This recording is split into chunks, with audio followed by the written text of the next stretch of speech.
Batiza Carioca. So beijo para você, Gabriela Palma. Hey! Hi, I'm Katie, and I'm back again, but this time not learning Portuguese. I needed a break. I decided to take this opportunity to try and explain Brazilian football to the average American gringo.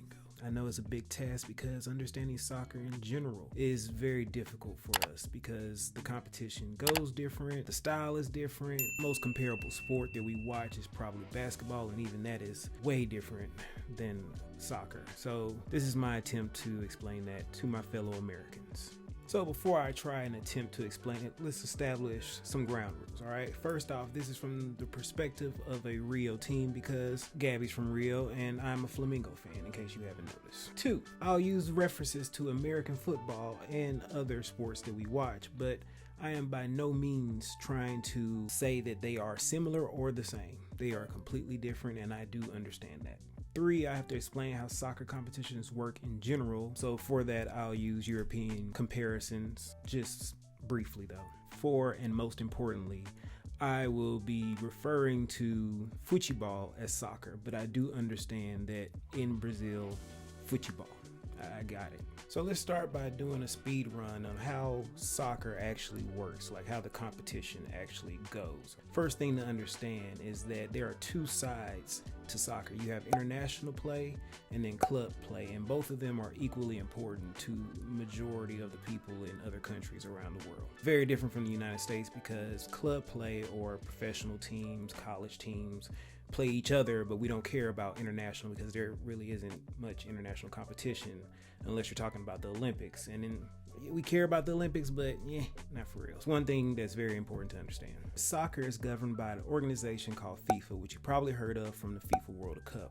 Under that, though, there are 6 confederations that govern each continent's soccer. MLS in the United States is governed under CONCACAF. In South America, Brazil is CONMEBOL. In Europe, probably the most famous one is UEFA. In Africa, you have CAF. Asia, you have AFC. And then there's some oceanic countries that's the OFC, but it's not Australia, which is kind of weird because, Australia is Oceania, but neither here nor there. Those confederations organize international competitions and a yearly club competition. Those competitions run very similar to the World Cup, in which you have group play, which the winners of the group stage goes into a bracket style tournament.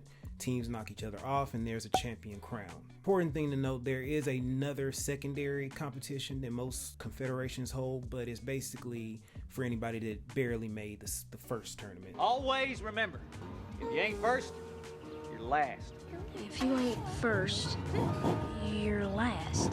So there's that. International competition pretty much stops at that level because you can't break a nation down further than a nation. But clubs go even further. There's typically a league of the most elite clubs that compete throughout a season for each nation, where the top 4 teams of that league go into the continental competition. Adversely, the bottom are relegated to the league below them. You can think of like the whole Wrexham, if you follow that at all, with Ryan Reynolds.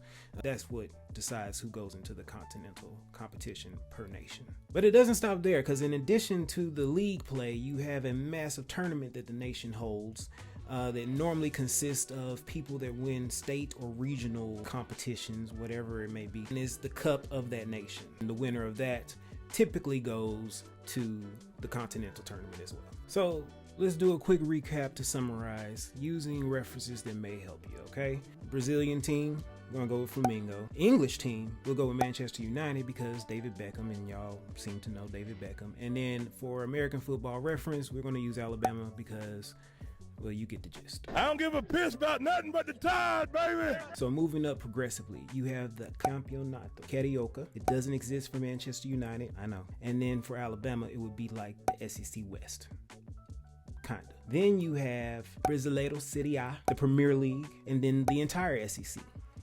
Kinda. From there, you have the national competition, Copa do Brasil, the FA Cup, and the SEC Championship.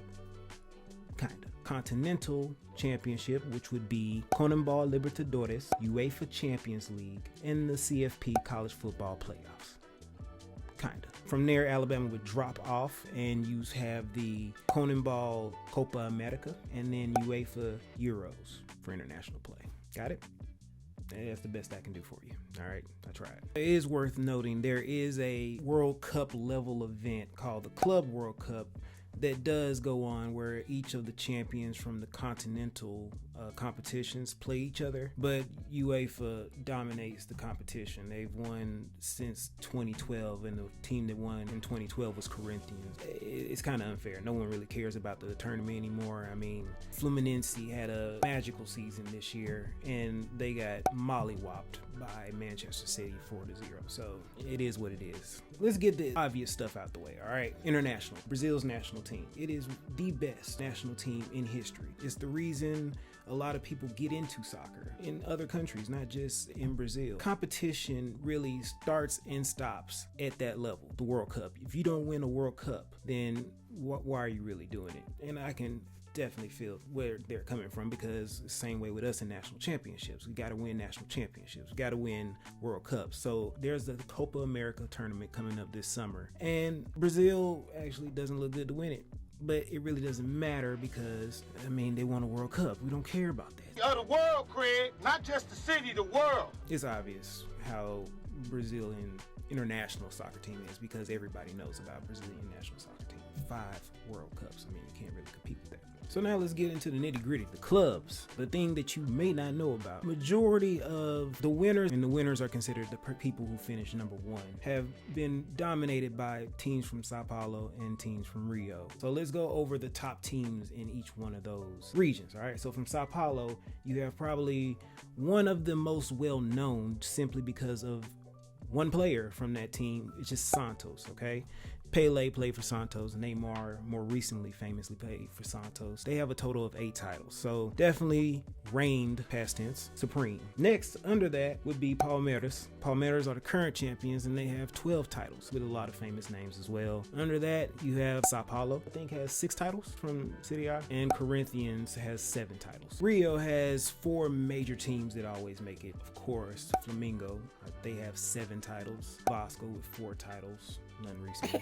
Fluminense, and lastly you have Botafogo. I'm gonna take a time out to try and make a comparison to the SEC, because that's how I view it. I view it like I do football in the US. All right, so Flamengo is like the Alabama of Rio. Then you have Fluminense, which is probably more like LSU, the other heavy hitter we kind of go against. Botafogo is like our little brother. They can beat us, they'll make some noise, but I mean, what do you have to show for it? And then Vasco, I really don't know much about, but I think they're like Tennessee. They had to run, but no one cares about them now. Other notable teams are Cruzeiro, Internacional, Atlético Mineiro, Grêmio, and maybe Bahia. I'm just going to throw Bahia in there because I want to. Those are the major teams that play in Brasileiro Serie A. So now, why watch these competitions? If I mentioned earlier that they are definitely teams that get beat by the European teams, why watch them instead of watching the European teams? Well, the answer is simple. Brazilian teams have a totally different play style than European teams, and there's some spectacular things that can happen in any game. It's a more raw talent to the game. Because of that, it's much more entertaining. A lot of the Premier League or La Liga or European League games, they can be monotonous. Now, I'm not going to say that there isn't exciting things that occur in those games, especially when you talk about the continental competition, Champions League. But on a game-to-game basis, I think that you see a lot better competition in play if you watch the Brazilian leagues. Another reason to watch the Brazilian competition is because in the United States, there's a dead space. There's an obvious dead space, all right? Right after the NBA finals and before football season starts, it's dead. There's nothing to watch. But if you watch Brazilian soccer, clear that dead space on up. That's what I did. It's like now I got sports year round. Why not? Just for example of how crazy things can get, here's how the competition went last year, all right? You had Botafogo, who is, like I said, the Auburn of the bunch, leading the table for over half of the season. If anybody had asked any Brazilian who's going to win Brasileiro Serie A, they would have said Botafogo halfway through the season. They ended up not even being high enough to make it to next year's Continental CONMEBOL Libertadores. If you ain't first, you're last. Because they went on a losing streak after getting beat by Flamengo.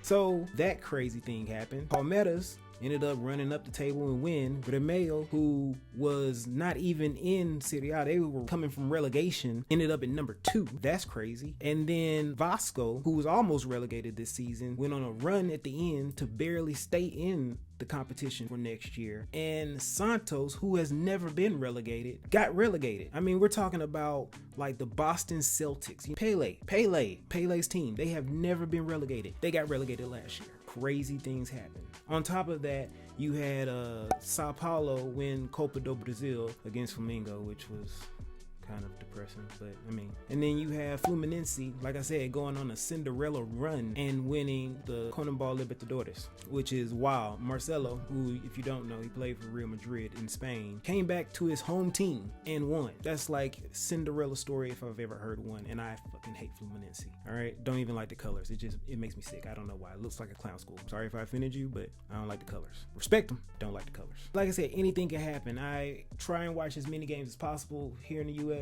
Brasileiro Serie A is on Paramount, the games are. Fortunately, I can't watch any Copa do Brasil, Libertadores games, but I mean, there's that. And let's be honest, what more of a reason do you need than majority of Brazilians playing in everybody else's league? Because we have advanced so much in social media, people's talents get noticed earlier, and therefore as soon as they turn 18 they go to Europe and start playing. So that's probably why clubs in Brazil don't do well internationally, because majority of their people are gone to get paid more, and who can blame them? Get that money. I feel you. There's a player for Palmeiras called Endrick, right? This dude signed a deal with Real Madrid when he was 16. Like Nick, this year I think he's leaving. He's going to Real Madrid. Can't keep talent because their talent is so good. Watch what the scouts watch. See who's going to be the next biggest player. All right. I want you to understand these are my personal feelings from watching soccer in Brazil. I'm not an expert. I'm not an analyst. I don't know things that in depth. You should see my FIFA record. I suck. But it is very interesting to me, and I wanted to try and compel other people and other Americans to try and give it a chance, especially considering how exciting the sport is in Brazil specifically. So not sure if you like this video, but if you like this video, please like it, subscribe, and turn on the notification bell. And let me know if you want me to continue this subject or other subject, or me to follow Brazilian soccer. I will be back with another Portuguese learning video, but I felt that this was important to talk about. So we'll see you in the next video, all right? Ciao. Kiss, kiss. Beijo.